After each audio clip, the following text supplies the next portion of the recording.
Static directional ઓવરકરન્ટ રિલેનો block diagram સમજાવો. તો static directional ઓવરકરન્ટ રિલેનો block diagram અહીંયા તમે આકૃતિમાં જોઈ શકો છો.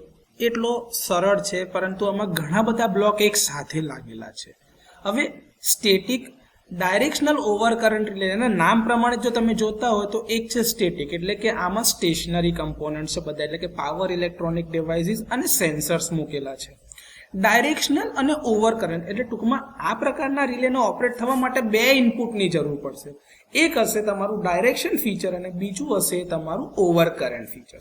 હવે ડાયરેક્શન એટલે કે દિશા જોઈશે, તો દિશા તમને કઈ હશે તો કે ભાઈ પાવર ફ્લોની દિશા અને ઓવરકરન્ટ આ બંને મેગ્નિટ્યુડ એની પાસે હોય અથવા તો આ બંને સિગ્નલ આવે તો એન્ડ લોજિકની અંદરમાં આ રિલે ઓપરેટ થઈ શકે છે.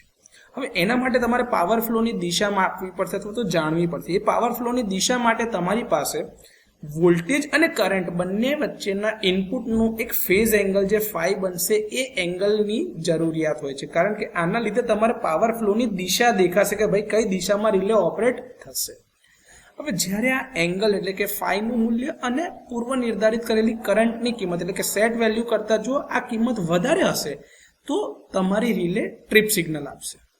હવે આના માટે તમારે કરંટ અને વોલ્ટેજ બંનેના સિગ્નલની જરૂર પડશે. તો કરંટનું સિગ્નલ તમને કરંટ ટ્રાન્સફોર્મરમાંથી મળશે અને વોલ્ટેજનું સિગ્નલ તમને પોટેન્શિયલ ટ્રાન્સફોર્મરમાંથી મળશે. તો આના માટે જો તમે જોતા હોય તો બ્લોક ડાયાગ્રામમાં શરૂઆતમાં લખેલું છે લાઇન સીટી, જે લાઇન કરંટને માપીને સ્ટેપ ડાઉન કરેલી કિંમત આપશે અને આ સ્ટેપ ડાઉન કરેલી કરંટની કિંમત ઓક્ઝિલરી કરંટ ટ્રાન્સફોર્મર ઓક્ઝિલરી સીટીને આપવામાં આવે છે. અને ઓક્ઝિલરી સીટીના સેકન્ડરીમાં ઘણા બધા ટેપિંગ મૂકેલા છે.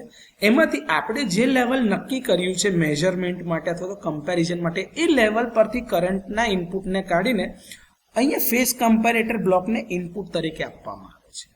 આ જ રીતે વોલ્ટેજ જે છે એ લાઇન પોટેન્શિયલ ટ્રાન્સફોર્મરની મદદથી વોલ્ટેજના સિગ્નલને સ્ટેપ ડાઉન કરવામાં આવે છે. આ સ્ટેપ ડાઉન કરેલું સિગ્નલ ઓક્ઝિલરી પોટેન્શિયલ ટ્રાન્સફોર્મરને આપવામાં આવે છે, જે ફરીથી આ સિગ્નલને હજી ઓછું સ્ટેપ ડાઉન કરે છે અને સાથે સાથે ફેઝ શિફ્ટ ઉમેરવામાં આવે છે. આ ફેઝ શિફ્ટ ઉમેરવામાં આવે છે જેથી કરીને આવા ફેઝ શિફ્ટ વખતે અથવા તો ફેઝ ફોલ્ટ કે અર્થ ફોલ્ટ થાય છે ત્યારે ફેઝ કમ્પેરેટરમાંથી મહત્તમ આઉટપુટ તમને ઉપલબ્ધ થઈ શકે. હવે આપણી પાસે બે સિગ્નલ ઇનપુટ તરીકે આવ્યા, એક છે કરંટ અને બીજું સિગ્નલ છે વી કોસ ફાઈ. આ બંને સિગ્નલ કમ્પેરેટરને આપવામાં આવે છે, જ્યાં રેફરન્સ સિગ્નલની સાથે આના મૂલ્યને સરખાવવામાં આવે છે. હવે જો આ સિગ્નલનું મૂલ્ય વધારે હશે રેફરન્સ સિગ્નલ કરતાં તો ફેઝ કમ્પેરેટરમાંથી એક સિગ્નલ જનરેટ થાય છે જે લેવલ ડિટેક્ટરને ઇનપુટ તરીકે આપવામાં આવે છે. હવે આ લેવલ ડિટેક્ટર જે છે પોતાનું ઇનપુટ જે છે એ કમ્પેર કર્યા પછી લેવલ જોવે છે કે હા વધારે છે, તો એ લેવલ ડિટેક્ટર એક સિગ્નલ આપે છે ટાઈમર સર્કિટને. હવે આ ટાઈમર સર્કિટના કારણે ટાઈમ ડિલે એડ થાય છે. હવે જેટલો ટાઈમ ડિલે તમે સેટ કર્યો હશે એના પછી ટાઈમર સર્કિટ પોતે એક સિગ્નલ આપે છે લેવલ ડિટેક્ટરને. જો સર્કિટની અંદરમાં આ ટાઈમર અને આ લેવલ ડિટેક્ટર ના લાગેલા હોય તો આ ઇન્સ્ટન્ટેનિયસ ઓપરેશન હશે કે જેમાં કોઈ ટાઈમ ડિલે જોવામાં આવશે નહીં. હવે લેવલ ડિટેક્ટરમાંથી જે સિગ્નલ જનરેટ થશે એ સિગ્નલ એમ્પ્લીફાયરને આપવામાં આવે છે, જ્યાં એમ્પ્લીફાયરે પોતાના પ્રી ડિફાઇન્ડ સેટ વેલ્યુ જે હશે ગેઇનની, એ ગેઇનની વેલ્યુના આધારે સિગ્નલને મોટું કરશે કે ભાઈ કેટલું સિગ્નલ એમ્પ્લીફાય થઈ શકે છે. એ મોટું થયેલું સિગ્નલ હવે આઉટપુટ બ્લોકને આપવામાં આવે છે અને આઉટપુટની મદદથી રિલેનું ઓપરેશન અને બીજી બાજુ સર્કિટ બ્રેકરનું ઓપરેશન થાય છે.